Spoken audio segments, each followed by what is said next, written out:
Hey,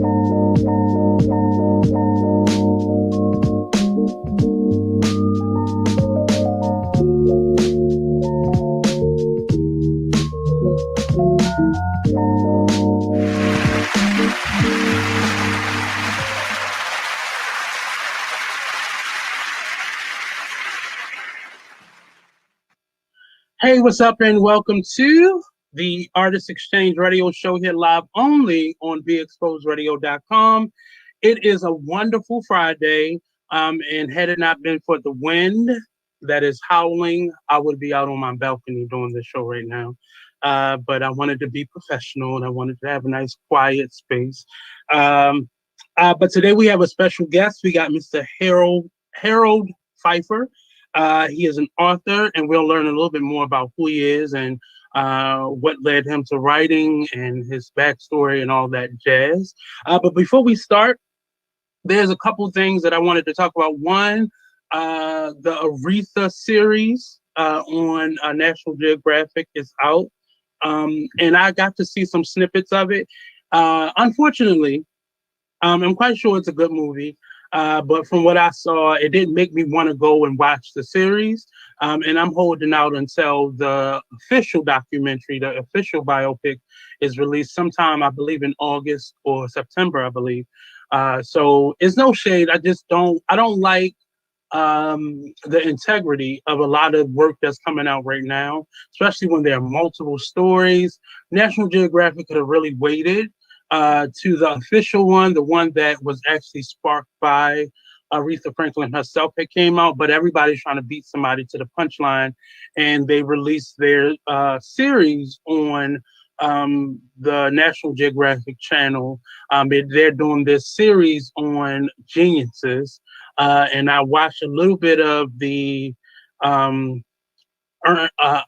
Einstein, and I forgot who the second part of the series was for, and Aretha Franklin is the third part of this series, Geniuses in History, and they selected her. One of the things that National Geographic has begun to do these documentaries on people. They've moved away from just Animal Planet type of stories and documentaries, and they're starting to do human life stories.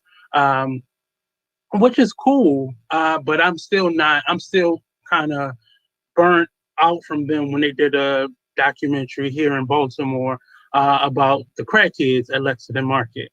I'm still not, I don't like the way that was. It's a way to do drug addict documentaries, but it was real tasteless, and it really was like real slimy, and it was so out of character for National Geographic, because I didn't even know they did personal interest stories, but they did, and I just didn't like it. It wasn't about them exposing the drug market here, but it was just the way it was done was real slimy, as if that was all that Baltimore had to offer. But yeah, so that's kind of my backstory on National Geographic. And this, I saw a couple of the musical clips from the show, and I wasn't as impressed. And Revo, she has a great voice. I loved her in Harriet, the Harriet Tubman movie. And I loved her on Broadway when she did The Color Purple. This just wasn't my favorite. It wasn't my favorite. I haven't seen the movie itself to be able to really give it a good critique, but it was interesting nevertheless, from what the snippets that I saw. Also, if you have not heard, I have a second podcast called the Binge Podcast, and myself and my co-host, Mr. G. Oliver, we talk about movies and television. And once the world opens up a little bit more, we'll start talking about plays and such and musical events. But we began this last season. We actually on midway on our second season. Actually, we're going into episode 9 next week. 8 just was released this week. And if you haven't if you haven't watched it, you can go to our YouTube page at the Artist Exchange, and you can binge watch it there. Season one was a little bit shorter than this season, because we had a lot of feedback and a lot of interest and a lot of things that people wanted us to review. And I kind of incorporated that into season two. For the most part, we've had a co-host on most of our shows, if not the bulk of our shows so far. And we want to keep it moving. So if you want to co-host, if you're a movie buff, a TV buff, you can definitely join us. We still got a half a season to go. This week we had Alma Brown, if y'all remember Big Mama Alma, and Blue Waters of the cocktail social that comes on after this. They joined us this past Tuesday. So it's a great podcast, if I may say so myself, where we discuss the historical, the cultural, and the social impact of movies, films, and television. Not just current, what's coming out new, but also past and possible things. We talk a lot about things that we want to see, and it's been really interesting having these conversations with our co-hosts, with my co-hosts, and our guest co-hosts as well. So definitely tune into that. You can go to the Binge Ready Podcast on Instagram, Facebook, and you go to the Artist Exchange YouTube page and be able to watch all the past episodes of it. And speaking of YouTube, definitely go to the Be Exposed Radio's YouTube page, like, share, subscribe to both pages, if you will, and catch up on shows. The Artist Exchange has been going for a minute now, and so there's a lot of shows on there, a lot of clips of behind the scenes on the show. So go to our page and check that out. And we have a number of other shows on the station that you can also binge watch. But if you click subscribe, you'll get the notification when our shows go live. And we don't really bug you beyond that, but you just get the notification when the show goes live. So tune in. If you want to comment today, the number is, I believe, down on the left-hand side of the screen. I think it's over there. Or you can give us a call and let us know what you think. I want to not go over time today, so we're going to bring in our guest, Mr. Harold Pfeiffer. I hope I'm saying his last name correct. Yes. How you doing? I'm good. How do you hear me? All right. So how you doing today, sir? I'm good. And yourself? I'm doing good. I've actually been listening to your book on Audible, a great invention from whoever Audible company created that. I was able to listen to, I think I'm on chapter 25 right now. I've interviewed a lot of authors, so it gives me the flexibility to work in my many jobs and listen to the book. And it was very interesting and very entertaining up until this point. Despite the subject matter, it was still very entertaining and very informative. I think it's a story that many people share, especially amongst us Black individuals, and dealing with many layers and many different personalities within our home, within our family, within our community. And I'm enjoying the book so far. And can you tell me a little bit about yourself? Introduce our audience to who you are and what brought you to being an author. Hey, I'm a air traffic controller by trade, I guess, if they say. Okay. So using is that the Marines or the what line of services are there? Actually, you would call it civil service. Okay. I started in the U.S. and the FAA, Federal Aviation Administration. Okay. And it's like the post office or say Secret Service, well, not secret, but Secret Service at a high level, but Secret Service, post office, that line. Okay. And I did it in the U.S. for about 23 years, and the book kind of notes some of the problems I ran into. So I decided to leave, retire from there, and do national work. What I'm doing now, I'm a contractor now. Okay. And actually, I work in Afghanistan. Wow.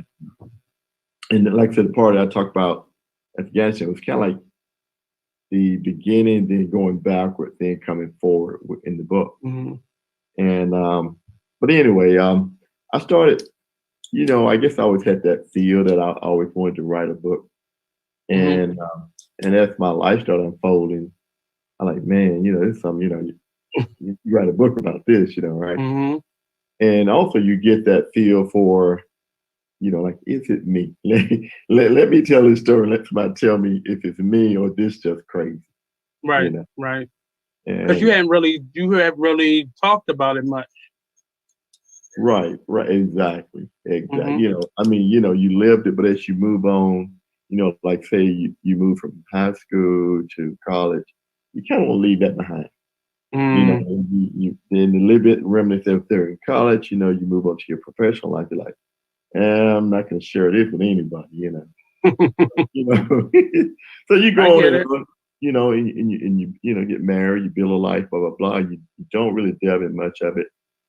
And like I talked about it in the book, then I was in this bombing that I thought I was dead. I thought you're Mm. coming to get me in the time that I'm going to die. And that's when it hit me like, you always talked about writing that book and you Mm. never did. And so that was on my mind. The weirdest thing, that was on my mind, as much as trying to survive. Mm. It's like, I get it. I get it. Writing yeah, a book can be really difficult, especially when you are telling your story uh, by way of like introducing us to like family and friends and loved ones. And that how challenging was that to write the book because you didn't really I mean, it's not like a salacious story, but it seems like it almost your mom is kind of like the central character or the person you talk about the most in the up until where I'm at in the book. It seems like your mom is kind of like the central thought that you have at that in the book. yeah. And later in the book, you find out I kind of talked about everything leads back to her, even though I sprung in different direction from talking about bullying, kind Mm-hmm. of, let's say, attempted sexual assault, um, you know, stories about coming of age, trying to date, failed efforts, but I uh, talk about trying to building that self confidence and the family manipulation, but the schizophrenia kind of kind of laid the groundwork of it all because that was all day, every day, whenever I was Mm. around my mom. There was no getting away from it. Growing up with a family member with a mental illness can be stressful, and it really does shape you good or bad. And it's normally extreme shaping that happens in that individual's life as they grow older. How did that relationship with your mom translate into your relationship with adults as you grew older? Oh wow. It took a while to kind of, it's hard to assess yourself, but it took a Mm-hmm. while to kind of, I guess you kind of see it all. It's like I know I look for because I didn't have a relationship with my mom or good one. I Mm-hmm. look for nurturing in the women I dated, Okay. you know, which was weird, Mm-hmm. Um, It's normal though. If you're missing something as a child, you normally seek that as an adult. right, exactly, you're exactly right.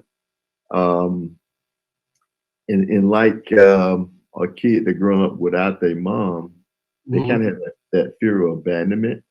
Mm-hmm.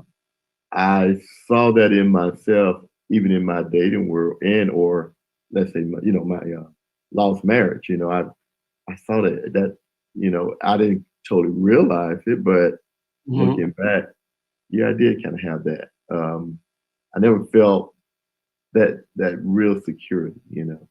Mm-hmm. Was it kind of looking for, like you said, nurturing, or was it more leaning on someone a little too much, or like how did it manifest itself in your like say your marriage or your friendships?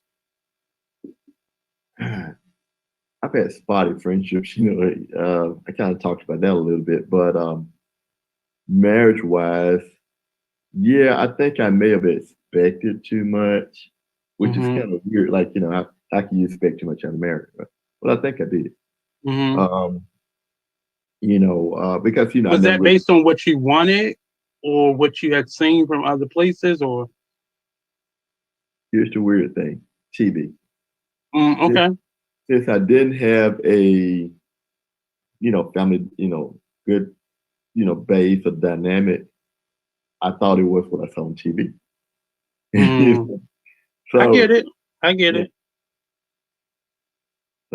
so that was kind of what I was pulling from, and not realizing even this what you see on TV is probably, not even the way families truly interact. Mm-hmm. So Mm-hmm. yeah, that was where, and I watched a lot of TV. It set a lot of ground for how I thought and how I interacted with people. It really just at where I'm at right now and just listening up until the point where I'm at now. Um, Writing a book about this type of subject matter can be really difficult. I speak a lot about this kind of 3 year journey that I'm on in writing a book about the same, not the same types of issue, but from the perspective of my childhood, looking from it as an adult, looking back at it. And it's difficult because if those people aren't, having transitioned on or passed away, it's hard to really write that story honestly, or keep people from not wanting the salaciousness, because you still want these people to come across as humans, and they still are your loved ones. But how easy or difficult was it to write this story from the perspective of these are your loved ones? Low one is loosely, right? Okay. And that's sad. That's sad, but I'll admit it. Okay. Um, but the I met my dad when I was 21 and Okay. built a relationship with my stepbrother, stepsister, and stepmom. Hmm. My dad has passed. There's a lot I wanted to dig into, but exactly what you're saying, because of those relationships, I held back. Mm. And it's very ugly, but it's a lot of held back. But Yeah. but but like I told some relatives and friends, I said the pain is still there, and I've talked to people about them having issues with their absent fathers. I said, if you ever meet him, because I've talked to some younger guys that got to know their dad, and I said, Hmm. well, it's a weird relationship because not much he can do. Maybe do something for your kids, but not much he can really feel, especially if he, hadn't succeeded or hasn't prospered very much. I said Hmm. it's going to be all on you where that relationship goes. You Yeah. know, so that's kind of weird that things with my dad, it didn't happen, but I wanted to dump. I really did. The best thing that happened was in writing this story. It was kind of like therapy, Hmm. and when you get to the chapter called "Dinner at 2," that's when the tide turned for me. Um, well, writing the book itself, even though it's kind of like Kevin Hart, I wanted to write it where people could laugh at my pain. Hmm. you know, and the more you kind of at this stage now, you see a lot of me trying to mask the pain with humor. Okay, Mm. and a lot of things were funny. Yeah. The person And who you got to read, I forgot his name, who was reading your Audible, uh, it your words mixed with his tone, it you got the sense of it's much more to this story, but almost as if you wanted to move forward. So I'm getting this out, but I still want to move forward. right. Have you ever sought therapy or tried to get some counseling for some of the issues that you were carrying along with you? About 15 years ago, yeah, Okay. yeah, yeah. But maybe not as much as I should have. But I mean, you know what I'm saying. I guess it with luck or whatever. Some have faded away. I found different Hmm. ways to deal with it. I don't have any. I don't have any no drinking problem or anything like that. No drug problem or not lashing out, no issue. Like, it just something that, I finally kind of, been able to address some pieces of it. It could be, and I'm saying this because it still amazes me how people can finish books in this nature that is so personal to them, because it's almost like, giving birth to a baby and then sending them off to preschool. Like, that's a scary thing, to just let not only your story, go public, but letting it go in a way where, you know, also your loved ones are up for scrutiny, or, it, and you did it in a way where you addressed issues, but you didn't beat any of. I didn't. You talk about your aunt being an opportunist, but you didn't beat her over the head or punish her in this book. But it was more so just exposing how, often family members can really contribute to the trauma that we have, both directly and indirectly. And other people's behavior around children can be it can be detrimental, because you, as a child, you just absorb those things, and adults don't often think, we hear or we see or we understand. And often our understanding may be lacking because of our experience level and our age, but we understand the words are being used, we just don't know, and that makes it worse, because then we don't know what to do with those things coming from other people, those personalities, those traumas from other people. Um, how has your experience, say, with your parents and your loved ones, kind of affected you, or not, or how do you deal with your children? Oh man, I'm a pushover. uh, Mm, uh, I spoiled them. I try to be there on every issue. I try to be super dad without being their friend. You, mm, you know what I'm saying? I mean, we've had some point where it's like, yeah, I got to be hard.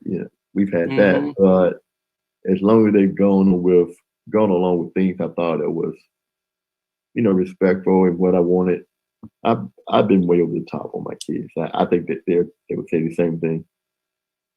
There was one moment in the book where you talked about your mom doing a talent show when you were younger. Oh, Um, and it gave me, it actually made me journal a little bit, do some needed writing after I listened to that part, because one of the things that happened, even though we may grow up as, traumatized or rough childhoods, we don't often give our parents that space, mhm. that, to be able to be human. you know One of the things that kind of turned me around with my relationship with my mom was her telling me that, me being her first child, I taught her how to be a parent. And it threw me off. Like, you didn't know how to do this? What was I, just a test study? And it really affected me in that small milliseconds.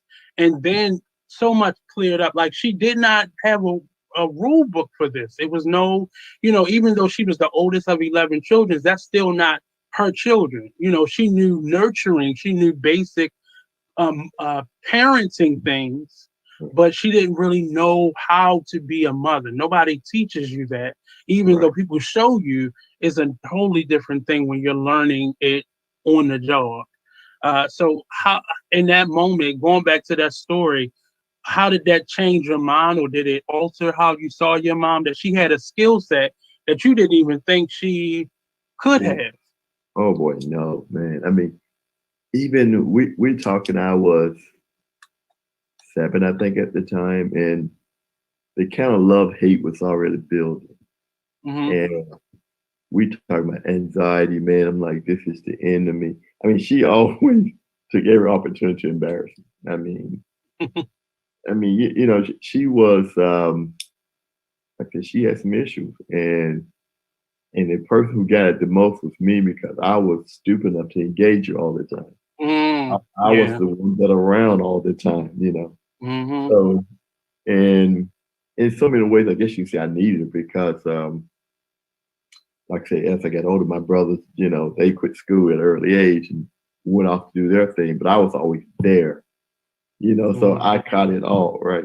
So, but back to when I was 7, though, me and my older brother, he was about 10, and somehow we took home this note of a talent show. They wanted the parents to participate.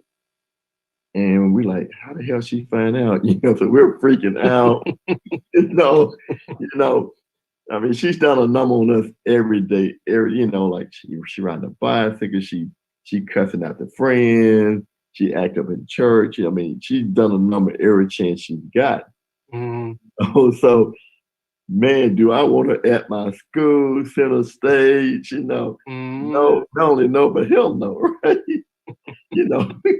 And you're 7, and you're like, I mean, I'm not the moment, even to the moment that it happened, I was almost in tears. I'm like, because this anxiety was setting in. Oh God, yeah. So when she started, and even before she started, like I said in the book, everybody laughing because they're like, there's that crazy lady up here. So the principal tell everybody, calm down, right? And then she started, in doing the Lincoln speech, and it just, it blew the crowd away, but it blew me away. And everybody, afterwards, she got a standing ovation, and I mean, I was almost in tears because I was shocked. I'm shocked and proud. Like, wow. Because you only saw this one image of who she was. You didn't get to see anything deeper than that. Right. You sitting there like, wow, that's my mom. And but it was, it was back to normal the next day. but back to riding a bike, embarrass me, whatever. But for that moment, I was like, wow. I mean, the kid, yeah, it's easy to impress a kid with some things, but this was like unbelievable. You couldn't have planned it better, And I like to always preface a statement by, I'm quite sure these things happen to other cultures, but I know specifically what has happened within our culture and how the generational trauma has been passed down, and this person beats that person, and then that person beats the next person, figuratively and literally. But often, and that's one of the things that I'm kind of meditating over now, just giving people space, not to just run rampant, but in our understanding of them, because normally there's a whole story behind current behavior. And sometimes it's just not, and most times there is. So seeing that kind of glimpse into maybe who she had been before you all, I would imagine this would have sparked your 17-year-old curiosity at that point. Like, what else is there? What else, was there other glimpses of that person she was, or other aspects or faces that she could have been that she didn't normally show? And you're right. I thought about that many times. But because I'm like, there had to be something there, and also she was almost just absent. I mean, she was functional, get up, go to work, sometimes. Well, she didn't go to work, but she'll get fired or whatever, lose the job, and got the job. So she had aspects of being functional. It wasn't like she was totally absent. Right. But responsible, she wasn't. I mean, I touched in the book whether if I brought home a elf, it wouldn't matter. If I there's a time I'd stay away from home for weeks, it didn't matter. You see what I'm saying? It wasn't there. And you wonder, wow, what happened? And of course, they say, well, she had a Mickey. Somebody gave her shipped her a Mickey. But back to my aunt. I'm like, she didn't care either. I'm like, she should try to get her some help, or I don't know why she going through this. Take the kids or something. It just wasn't there, and and that's why I call it surviving chaos, because I saw so much of it. Mm. Almost at every turn. Does it affect how you see people now? Like when you're introduced to people, does it affect how you see them, or do you have preconceived notions, or our first experience is your only image of a person? I got this weird thing, and I try to explain to people once I get to know them. I got this Mm-hmm. weird thing. I ask you where you come from, Mm. and almost maybe not after as soon as I meet you, but I have an interest in where you come from, what motivated you to do what you do, because Mm. my whole life was about keeping the strength, stay motivated, stay focused, get through this, ignore that.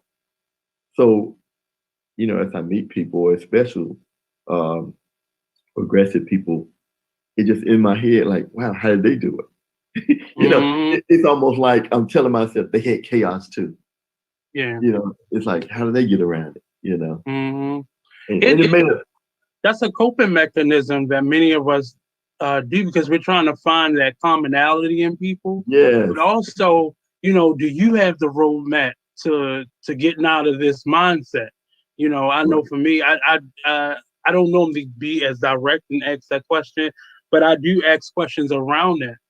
Just to understand where people are coming from or why their behavior, good or bad, is and is always a direct reflection of their experience. Because some people are able to move forward and not be. I'm always amazed at people who don't have any remnants or reaction to how they were raised right, versus people who are a direct reflection of how they were raised, good, right, bad, or indifferent. I'm right, always amazed at individuals who can come through unscathed, but many people are walking around functionally traumatized yeah, and they are good at compartmentalizing. And that was me. I was good at compartmentalizing any trauma that I had been through, but it would come out in other ways. And it wasn't until I've gotten a little bit older and I understand, ooh, so I have short patience for people. Oh, okay. Okay, I get it now. Oh, okay. And then now you start understanding your behavioral patterns. And like, that's how I dealt with that experience. And now this is how I deal with people who give me kind of a glimpse as to that person that they represent in my life. But um, were you able to reach any level of resolve with your mom? I would say yeah. As I Mm-hmm. got older, she started, and they say pipe down a little bit, and I wasn't living in the house, which made Mm-hmm. a difference. And and I guess I stopped being so trying to hold her to the fire on things. There's no need to anymore. Mm-hmm. So I did see a change, and I guess you say both of us. Okay. Yeah, but Was it's she able to meet your children? yes, and she was well. Actually, she met my daughter, never met my son. She passed in 2017, but never met my son. Mm-hmm. Um, but she charming, love kids. But it was just something about she and I. I don't know why. You know, Mm-hmm. uh, I do know she was somewhat color struck. Well, very. But my older brother was very light skinned. Okay. Okay. And we had different fathers, but he was very light skinned.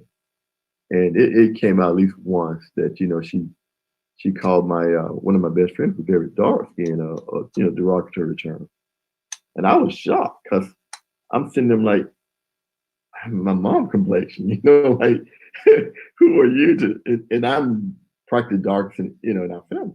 Mm-hmm. So like, how dare you, But insult that someone? shows you the level how she sees herself. If you are kind of a mirror image of her, that shows you how much or what she thinks of herself. And is a lot within our families, these Black families. It's so many layers of hate, self-hate, and this envy and jealousy and survival that, your aunt sounds like in the listening to you talk about her in the book, it sounds like she was a survivor.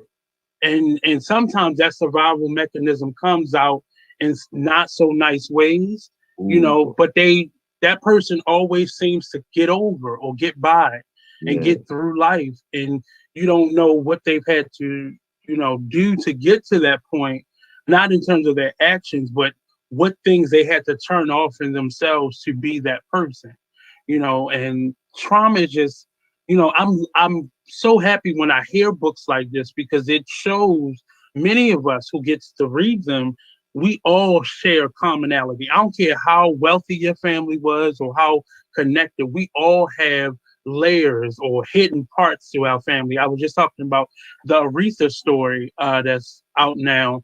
And, part of the torment that you see coming out in this movie and her story is her trying to continue that legacy of hiding the negative and just trying to show this image of what a family is. And some families are good at it, some families not so well. But I love your book because it felt like from a child's perspective or someone looking back into a childhood and just trying to find where the pieces are. you know what did you want to accomplish from writing this book? Well, I hope other people can read it and see their family or see themselves or see a way to maintain your confidence and or see that you can persevere through this, which I have to do. Some of the ugliness. I went there, but it's kind of like better spoken, like if in a talk or a discussion. But I went there about sexual assault. Nothing bad happened, but I witnessed some. There was attempts made, and Keep talking, keep talking. I'm sorry. It's okay. And like I said, I went there because it's like parents don't know if, and I'm now a grandparent, and I shared with my daughter. I'm like, you have no idea where some of the ugliness come from, or people trying to take advantage. And with me, it was more of bullies, trying to take advantage. But it's shocking, and I even witnessed or saw other people who were victims that couldn't defend themselves. And like I said, I went there lightly, but it's deeper than I guess most people want to admit. And somebody who got out of it, imagine the people who did not get out of it, who couldn't fight back. Imagine if you are living with that memory, imagine what they're living through. And then the people who it's happened throughout their childhood. I agree. And I did a little coaching. I coached a little girls AU basketball. And even like I even told my kids, I said, you gotta be careful because it only take one time. And that's why you should tell the parent. I said, I have no problem asking me any question or doing any background check because it only take one time to script your kid. And that's why I say, I mean, it doesn't bother me, at all. You might ask me a question, but I take that forward as a parent, as a relative. Be careful. Don't let anyone make you feel guilty about your kid not at the birthday party, your kid not at the sleepover, or your it only takes one stupid opportunity for someone to script your kid. And often there's no rhyme or reason to how children get molested or touched, but often it's the child that people feel like aren't being watched. They, no matter how wealthy or poor your family may have been, they watch children who aren't being watched and aren't being attended to. So those are the children that normally get the brunt of this first. If they don't feel like somebody's paying attention, if they notice nobody's home for long periods of time, those are the people that they gravitate. We hear that throughout history. It's always when that child was by themselves or left unattended. Even when it was a whole house full of people downstairs, it still happened because nobody was paying attention to where that child was or their well-being. Before you click that final enter for this book to be put on Audible or Amazon or to be published in general, what was that deep breath you took? Like, what was that thought that you had, that last deep breath you took before this was real, like a tangible a thing? It was more of, I tried to write, a few other books, but it was more of, wow, I got it out. It was more of a release. And of course, trying to be an author is more of, you feel like you completed something, it was more of, and of course, like on the author side, like, I hope people like it. I hope it succeeds. Were you worried about co-workers or, friends, neighbors reading this and discovering something about you that you didn't tell? Here's the thing. My mom embarrassed me so much that it's hard to embarrass me. So when I threw it out there for all my workers and friends and all this, didn't face me at all. Even though I know I opened myself up to the world, didn't face me at all. But by the same token, I felt good that I did. And like I said, was it a relief? Was that good feeling a relief or? Yeah, it was. Okay. It was. And I guess writing a book like that, you understand. I cried twice writing this book.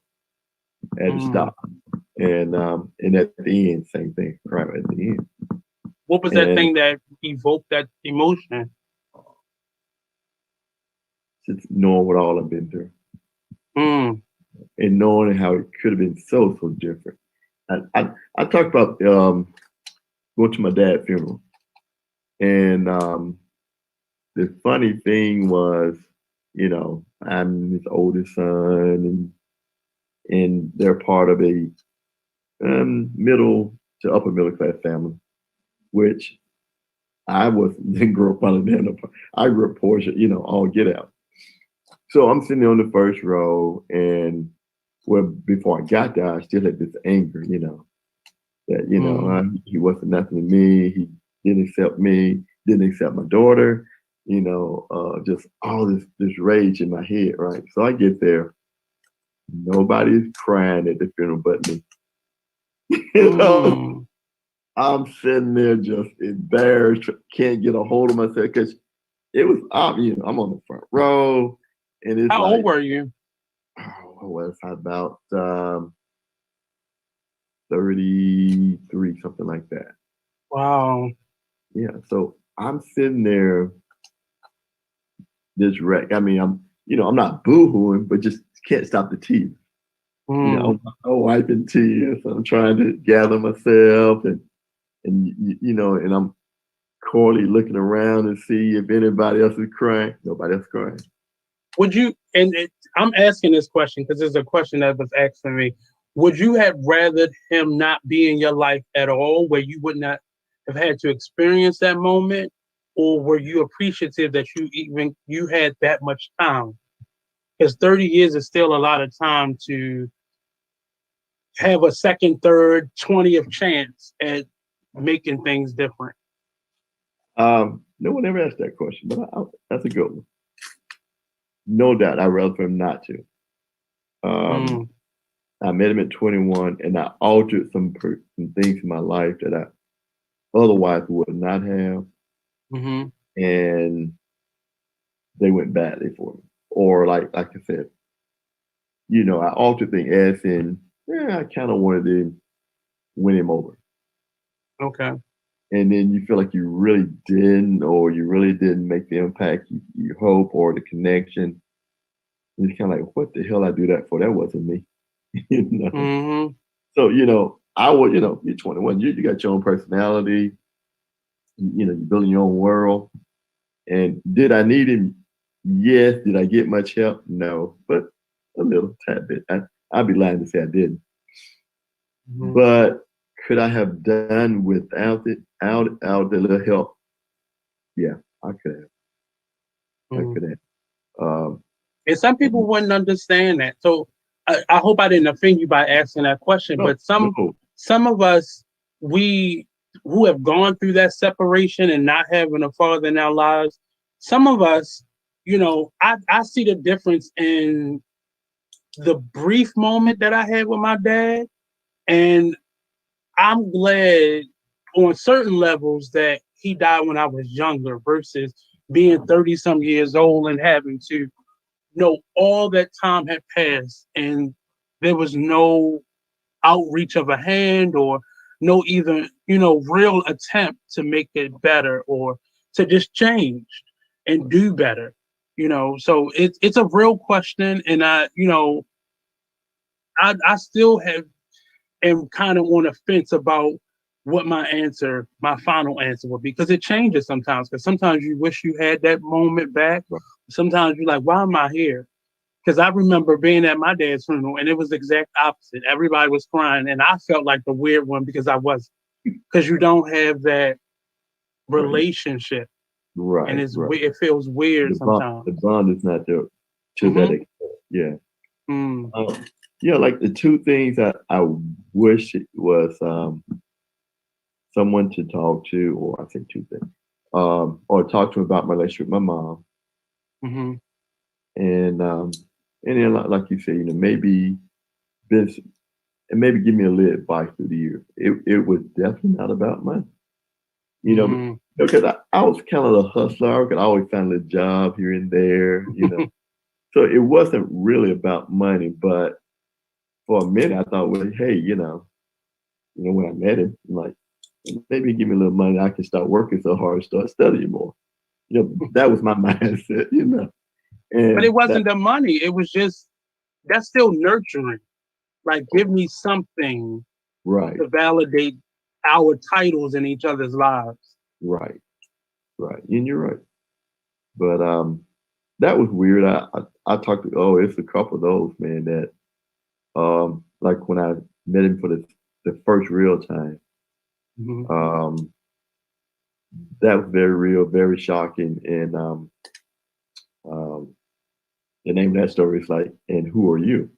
And I don't want to tell it all, but he walked in and he didn't know who I was. And I was 17 years old. And we knocked each other on with what we told about ourselves, we knocked each other on our ass, if I can say that. And when he found out he was standing right across from his son and didn't know who he was, he stumbled and pretty much fell into his feet.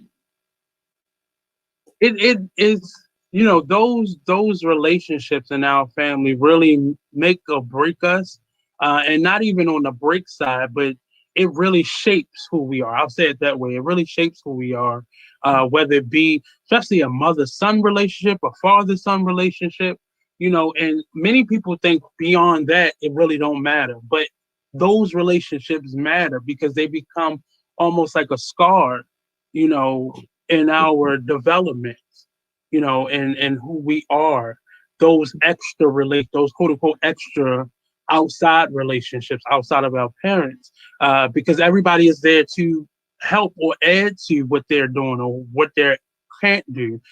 So when those relationships are rocky or not so good, it really turns, a lot of stuff on its head in terms of our development and our ability to communicate or, see other people. In terms of you being an author, what do you want to say in your like subsequent books from this point on? Because you told a lot of your story. Are there any other subjects connected to this or not that you want to talk about or address?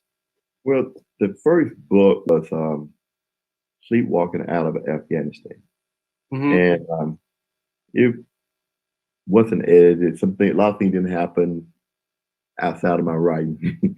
so, Surviving Chaos is kind of like the sequel. It's like that book plus more. Mm-hmm. And I'm not going to do another one unless, and I thought about it, like if my dad passed, or correction, not my dad, my stepmother passed. I thought about it, but I might go ahead and dig in on it.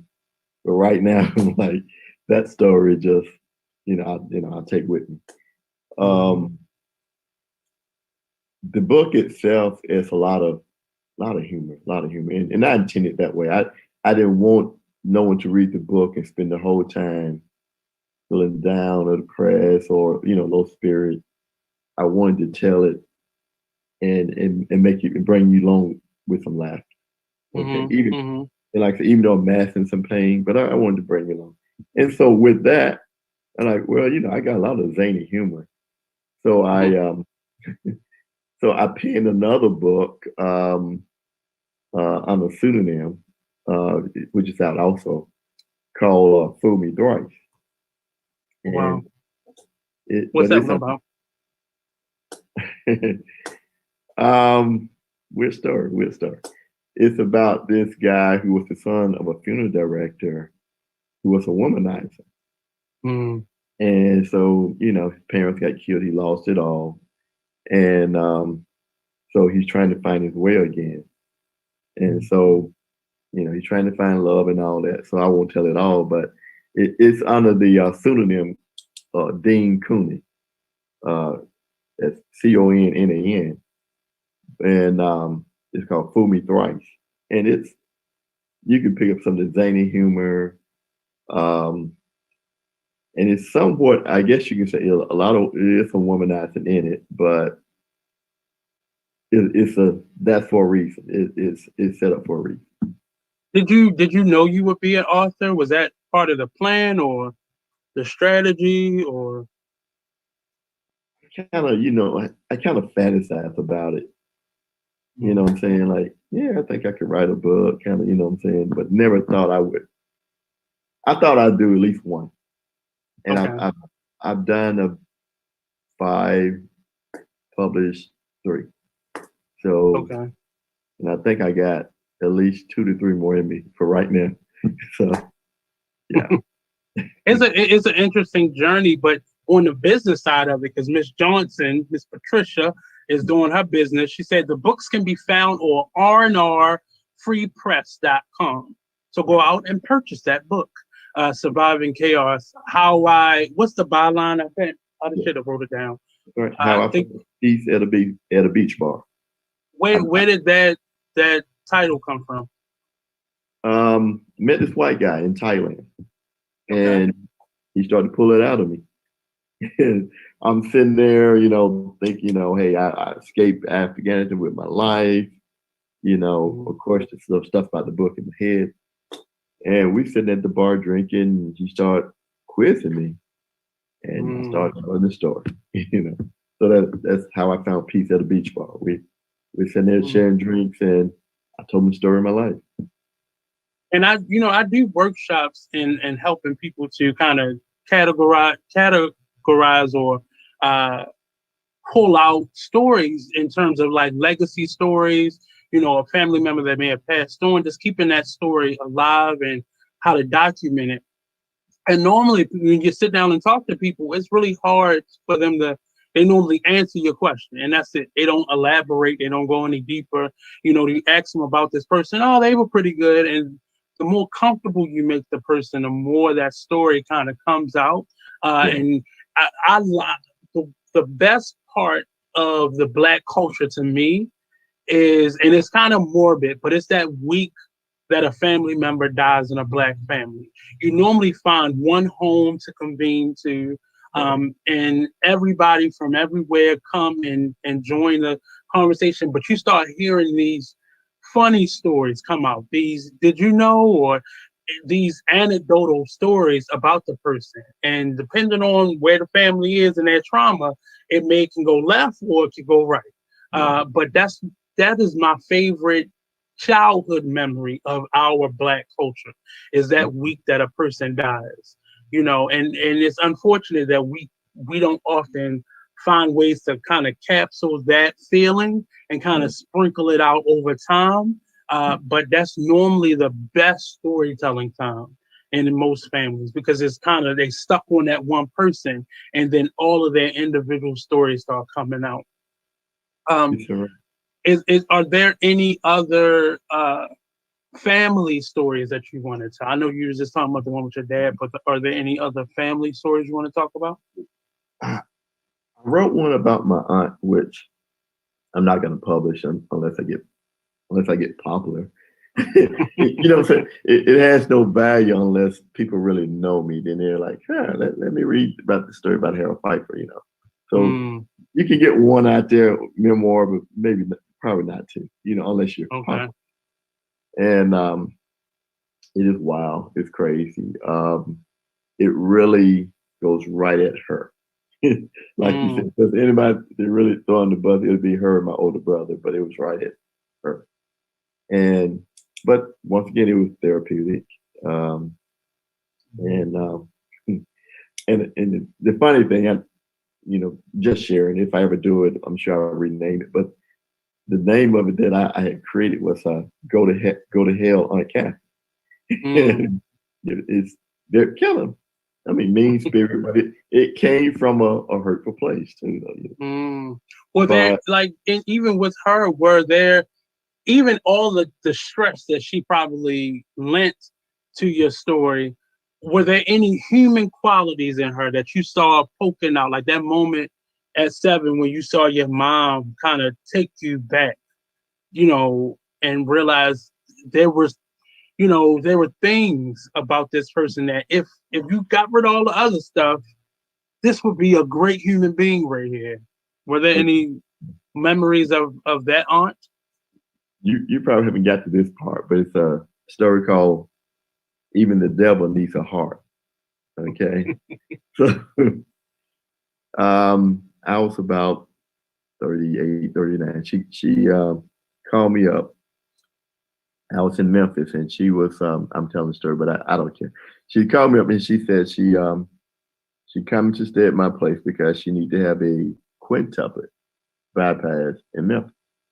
And from my hometown Columbus to Memphis, like 160 miles. So she drove up, stayed at my place, and the next day went for, I guess, a consultation, and after that, the surgery.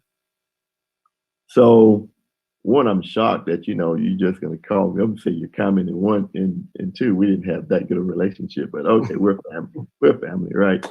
So she comes up, and so I'm taking off a little bit from work, So I'm with her in the morning. I pray. I get there early in the morning. Then after work, I go there and I pray with her before I go home. So, like you said, the human part, right? So we're praying. So in the interim, so I'm trying to contact people. She told me, her uncle, or my uncle, her favorite brother, who is the youngest in the family. He's like he's younger than my mom. And then my brother, who was her surrogate kid, right? And then, in the pastor, which she looked up to, I mean, probably more than God himself. And so I called my uncle first, because I'm thinking, I had never heard of a quintuplet, man. I had, and then I think someone even told me the heart only have 4 valves. So I had never heard of a quintuplet. So I'm like, man, this is not good. This is what, 90s, in the 90s. So I called his brother, Kirk's brother Malcolm, and it was like he wanted me to get off the phone. It was like he didn't say anything, what hospital, what phone number, what room. He just said, uh-huh, uh-huh, uh-huh. I'm like, wow, that's strange. I called the pastor. So same thing. He didn't say, you know, well, we're praying for her, or what room she in, or you know, I want to send her some blessing, or I'll be asking the church, to say something, some word. It was nothing. Okay. So then I called my brother, which been spoiled by this lady, and nothing. It was more of, you know, basically I almost got in a fight with him because he had nothing to say. Okay. So anyway, I'm gonna fast forward a little bit. So the church member did, how's she doing? Let me know, call me, blah blah, whatever. So after she had the surgery, after she came through with it, same thing. I called him back again and I'm like, hey, she had a surgery, look like she's doing good. The uncle said nothing. The pastor said nothing. My brother said nothing. So then it hit me. I'm like, that's when it really, really hit me. You must really be evil as hell because nobody cared. Not even the pastor. Yes, no one cared. But after she came out, and I talked about it, I mentioned in the book, all that praying did change her, and it changed me. I was trying to be more of a great nephew, more attentive. She was more sweet, and then the weird thing, she wanted to give me money, and I didn't need it. I was doing okay, and I'm like, I don't need it, Kate. I'm okay. And she's like, no, I need to give you some money. I said, I'm going back and forth. I don't need it. And then I finally just relented, like, hey, I said, okay, we'll call it a loan. So I kept, it was about maybe, I don't know, $2,000 or $3,000. And which is a nice chunk, don't get me wrong. So I held on to it for about 3 months and, and gave it back. Yeah, thanks for the loan. It really came in hand, whatever, right? And I talked about that. That's the only time I saw her being human. And that was weird. And after that, I talked about after that, she went back being that crazy aunt, And and not even defending these people, but something happened, a course of events or some moment, just like with your mom, a moment happened that switched everything or that kind of laid the foundation. And I think that was the hardest part for me in writing my story. And then when I hear other people understanding their story, because you're looking for what happened to that, but like who raised you? Like what happened to you? Or what led to you being this individual? And that's normally the resolve that I look for in a story. And something like that, a glimpse, you never know how guilt affects people or how she treated you as a child. Maybe that was on her mind in that moment, when you sitting there and your life is in the balance, being kind to someone, realizing you don't really have anything kind, because as a child, whenever I would go to a funeral, I would look at the caravan, and that shows you who that person was. Right. In life, that caravan that takes you to the cemetery, how it snakes through that cemetery, and how long is it? How many people came? It normally sums up your life in many aspects. But who's going to be, what does that dash represent in your life? And that's a story. I mean, that's a story in and of itself. Just that redempting quality that a person may have at the end of their life, or at a segment of their life where everything changes for them. Maybe she started treating people better when she realized nobody sent flowers or cards or called her. But I don't know. I doubt it. the weird thing, we had a couple conversations, because she was convalescent at my house, and she told me, she said, I didn't think you cared. So we talked about that. I was like, where you get that from? She can't control me. That's what it was. But fast forward a couple years later, I sent her a birthday card and with some money. And you know how your card had those caricatures on it, like could be puppies, could be Snoopy, could be Garfield, whatever, right? So she tell my nephew, he showed me how much he cared about me. He sent me a card with a dog. That's guilt, but that's guilt though. That's guilt. Yes. It's like I can't win for losing, But I love having these interactions and conversations with authors because you really get into who they are, especially when they write stories that includes them. I think that's so personal for an artist. That's so, because many people are trying to be something that they're not. So when you get a moment to really open a window or open a door into who you really are, I like those stories because it gives you a lot of, context to who that person is and where they're coming from. So that question that you ask the people is a very interesting question to me because it doesn't necessarily create a bias. It could in some instances, but it definitely shows you where they are in terms of what you see in front of you and how they got to that point. I want to, before Ms. Johnson jump through the screen, I want to make sure we get out the business of who you are as an artist and make sure people can find the books. But can you tell people where they can find this book, Surviving Chaos, and your other books as well? Yeah, it's on Amazon for sure. It's on Barnes and Noble. Surviving Chaos, How I Found Peace at the Beach Bar by Pfeiffer, of course. Or you can go to my website and order it from there on like rnrfreepress.com. Right. And like I said, Fool Me Thrice, it's under Dean Coonan. And it's also right now just the ebook is on Amazon. Called Fool Me. And you Thrice. Go to Audible, I guess through Amazon. It was great listening to your story. Good. That's Suleiman Great Wilson is the guy that did the narration. Tell him I said he did a good job because he kept you interested in the story. Appreciate it. Like I said, the more you read or the more you listen, you're gonna like it better and better, especially when you get to some of the. Well, it's all crazy. But I mean, I touched on racism. I touched on dating. I touched on failed dating. It's like I would tell people. I said I like to tell people stories about my where I fail. I say because anything success people see is brag, and so I like to make fun of where I fail, and those are the stories I told in the book. I'm really happy for you, and anything I can do to help you continue to push the book, don't hesitate to reach out and connect.